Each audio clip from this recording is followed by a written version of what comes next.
Cockroach Janata party కేంద్రానికి 3 demands పెట్టింది. కేంద్ర మంత్రి ధర్మేంద్ర ప్రధాన్ వెంటనే రిజైన్ చేయాలని మొదటి డిమాండ్ను కేంద్రం ముందుంచింది.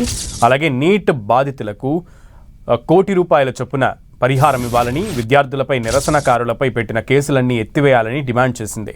మరి కాక్రోచ్ జనతా పార్టీ డిమాండ్స్పై కేంద్రం ఎలా స్పందిస్తుందన్నది ఇప్పుడు ఆసక్తి రేపుతోంది. సీజేపీ డిమాండ్స్ను కేంద్రం అమలు చేస్తుందా? వాటిపై తక్షణమే కేంద్రం నిర్ణయం తీసుకుంటుందా లేక పట్టించుకోదా? అసలు కేంద్రం ఏం చేయబోతుంది అన్నది ఇప్పుడు ఆసక్తి రేపుతోంది.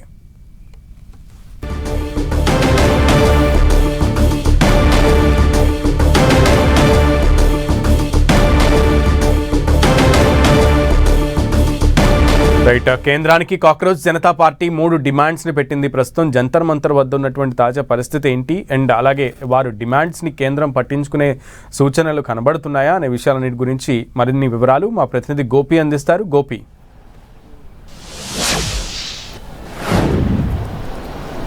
Sunil, Janata cockroach party parliament ముట్టడి జరిపిన తర్వాత జరిగిన పరిణామాలను మనం ఒక్కొక్కటిగా చూస్తున్నాము.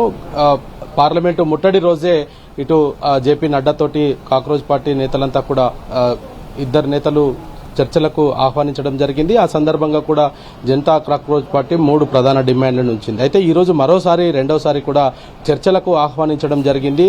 జేపీ నడ్డా అధ్యక్షతన ఈ చర్చలు కొనసాగుతున్నాయి. అయితే గతంలో చెప్పిన డిమాండ్స్తో పాటు మరొక డిమాండ్ను కూడా ఇప్పుడు జనతా కాక్రోచ్ పార్టీ ప్రధానంగా అడుగుతుంది. అదేవిధంగా నీట్ ప్రశ్నపత్రాల లీకేజీకి సంబంధించిన వ్యవహారంలో నైతిక బాధ్యత వహిస్తూ కేంద్ర విద్యాశాఖ మంత్రి ధర్మేంద్ర ప్రధాన్ రాజీనామా చేయడము, అదేవిధంగా ప్రశ్నపత్రాల లీకేజీ అనంతరం చనిపోయిన 21 మంది కుటుంబాలకు ₹1 కోటి చొప్పున నష్టపరిహారాన్ని చెల్లించడము, ఇటీవల జరిగిన పరిణామాల నేపథ్యంలో ఎవరిపైనైతే దాదాపు 10 ఎఫ్ఐఆర్లు కూడా ఇప్పుడు విద్యార్థులపైన నమోదవ్వడం జరిగింది. ఆ కేసులన్నింటినీ కూడా ఎత్తివేయడం అనేది కూడా ఈ 3 ప్రధాన డిమాండ్లను ప్రస్తుతం సీజేపీ ఇటు కేంద్రం వద్ద ఉంచడం జరిగింది.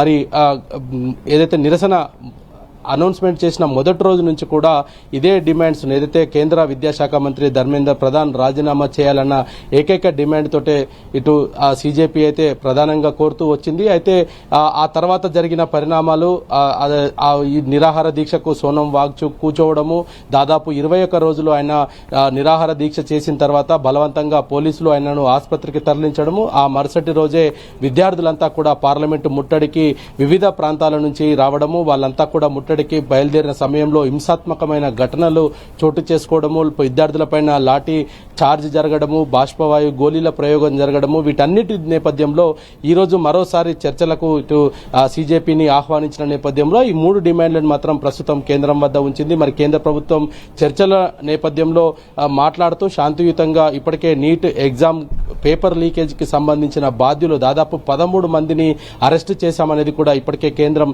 స్పష్టం చేయడం జరిగింది. రానున్న రోజుల్లో ఎటువంటి ప్రశ్నపత్రాలు లీకేజీ జరగకుండా చూసుకుంటాము అనేది కూడా ప్రధాని స్వయంగా ఆయన హామీ ఇవ్వడం జరిగింది. అయినప్పటికీ కూడా విద్యార్థులు సంతృప్తి చెందట్లేదు.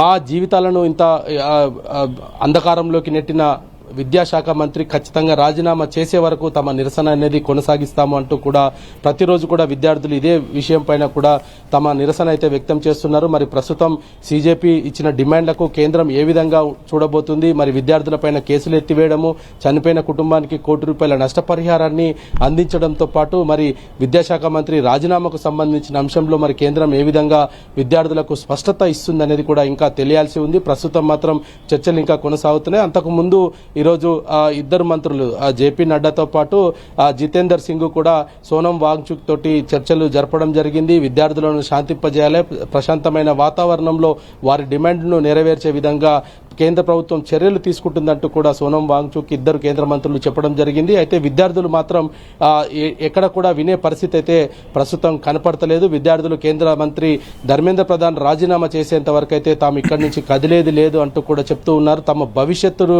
కంటే తమకు ఇంకా ఏమి ముఖ్యం ఉంటుంది, తమ జీవితాలు కూడా పూర్తిగా ఇప్పటికే నాశనం అయిపోయాయి అనేది కూడా విద్యార్థులు అయితే చెప్తూ ఉన్నారు. కేంద్ర ప్రభుత్వం విద్యా వ్యవస్థను సంపూర్ణంగా మార్చాల్సిన అవసరం, తక్షణమే మార్చాల్సిన అవసరం ఉంది.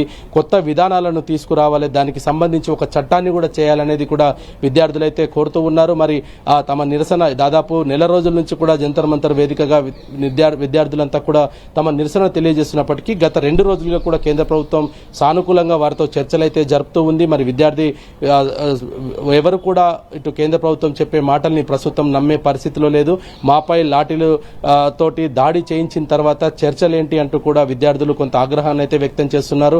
ఇటీవల మొన్న ఏదైతే చలో పార్లమెంటు కార్యక్రమంలో గాయపడ్డ వారందరినీ కూడా అక్కడే స్టేజ్ దగ్గర కూర్చోబెట్టి వాళ్ళందరినీ కూడా ప్రదర్శిస్తున్న పరిస్థితి ఉంది. తమని కొట్టినందుకు సంతోషం, ఇంకా కొట్టండి, చంపండి, కానీ మా భవిష్యత్తును మాత్రం నాశనం చేయకండి అంటూ కూడా విద్యార్థులైతే అక్కడ జంతర్ మంతర్ వద్ద అయితే నినాదాలతోటి హోరెత్తిస్తున్న పరిస్థితి ఉంది. పోలీసులు గనక అక్కడికి వస్తే చప్పట్లతోటి వారికి స్వాగతం పలుకుతున్నారు. మా పైన బాగా లాఠీలతోటి దాడి చేశారు, మీకు స్వాగతం అంటూ కూడా విద్యార్థులు పోలీసులకు వెల్కమ్ చెప్తున్న పరిస్థితి నిన్నటి నుంచి చూస్తూ ఉన్నాం. మరి ఈ నేపథ్యంలో ఈ రోజు జరిగిన చర్చల్లో మరి సానుకూలంగా కేంద్రం ఎటువంటి అంశాలపైన విద్యార్థులకు హామీ ఇస్తుంది అనేది కూడా వేచి చూడాలి. ప్రస్తుతం మాత్రం ఒకటే ఎజెండా తోటి విద్యార్థులంతా కూడా తమ నిరసనను వ్యక్తం చేస్తున్నారు. విద్యాశాఖ మంత్రి రాజీనామా చేసేంత వరకు కూడా తమ నిరసన కొనసాగుతుంది, జంతర్ మంతర్ ని వదిలిపెట్టేది లేదనేది కూడా విద్యార్థులైతే ఇప్పటికే కేంద్రానికి ఒక అల్టిమేటం కూడా జారీ చేయడం జరిగింది. మరి ఈ నేపథ్యంలో రానున్న రోజుల్లో ఈ యొక్క విద్యార్థుల నిరసన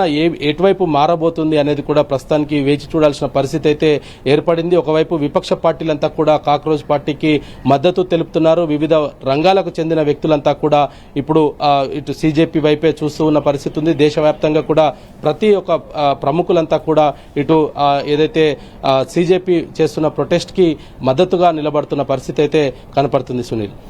okay Gopi, thank you. Keep updating us Gopi.